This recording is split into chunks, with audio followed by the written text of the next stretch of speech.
at Lock 6 on the Tennessee River. There's a boat launch down at the end. We're here on our Goldwings, enjoying the day. Matt carried me out to eat. Now we're gonna fly the drone and enjoy the view. We're on the north side of the Tennessee River. Right across from us is Robert Trent Jones Golf Course. And then to the west of us, on the other side over there, is Turtle Point Yacht Club. There's a marker here that tells a little bit about the canal system. It's had some changes throughout the last 150 years. This is Killen and the canal system. So 200 feet from where we're at and 40 feet of water are the remains of Lock 6, the headquarters for a locking system of 9 locks that provided river traffic around the rapids and shoals. The river fall of 136 feet and about 37 miles prevented an easy flow of commerce from the Appalachian area to the interior of the country. Early in history, from President James Monroe forward, most of our leaders recognized that the shoals area was a major obstacle to our nation's growth. In 1824, surveys were conducted and resulted in the construction of a canal system which opened in 1836. This system included 17 locks, 120 feet long, 32 feet wide.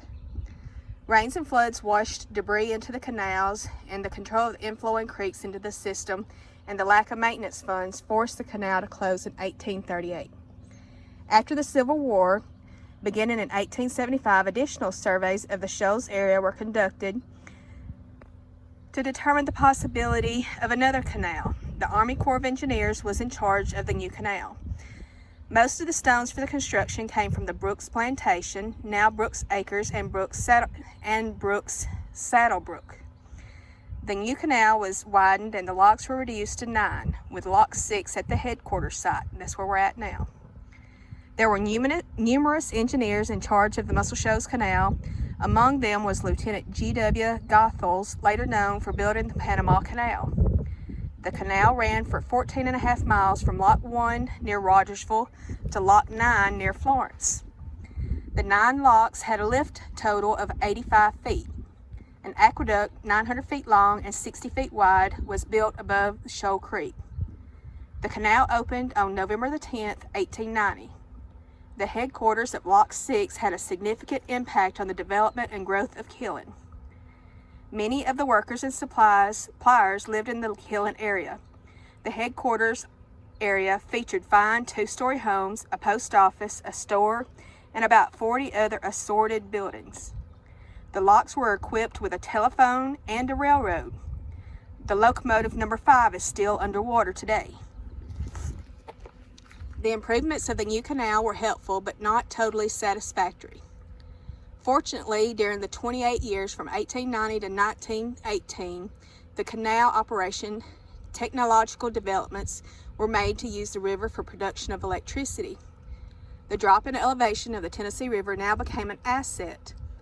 Electrical power could be generated in the shoals area. Improvements in flood control and greatly improved navigation would be additional assets for the high dam construction.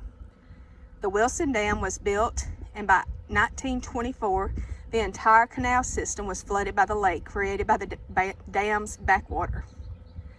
Before the water covered the locks, all the buildings were demolished.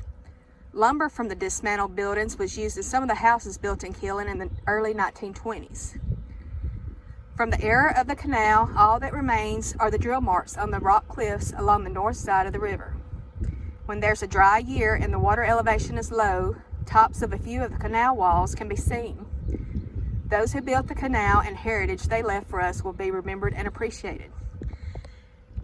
We have Wilson Lock at Florence, and we have Wheeler in Elgin, which is about 10 miles from us.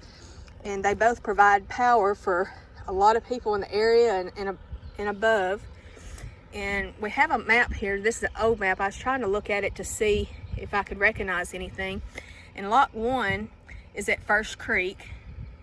When I was a kid, we used to camp out there a lot. Lock 1.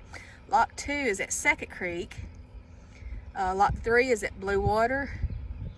And then we've got lock 4, lock 5, and then we're at lock 6, lock 7, lock 8 is at Shoals Creek, and then you've got 9 and 10 before you get to Florence.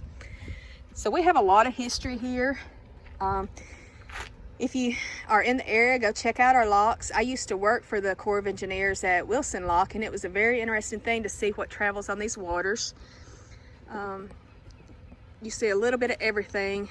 We've boated a lot, Matt and I, all of our lives on this water.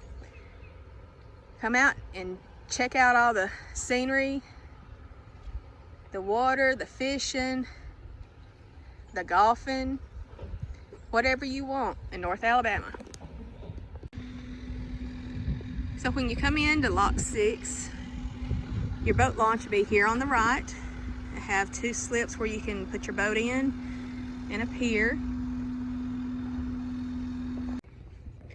If you want to go fishing and you need a handicap accessible spot when you come in, instead of staying on the rise and going to the boat launch, if you'll take an immediate left and then left again, they've got a parking lot here where you can park, and then they've got a ramp where you don't have to go down the steps. They've got a ramp that you can go down all the way down to the water. So they do have handicap accessible. If you want to come down and go fishing, just make sure you have your fishing license, because they will get you.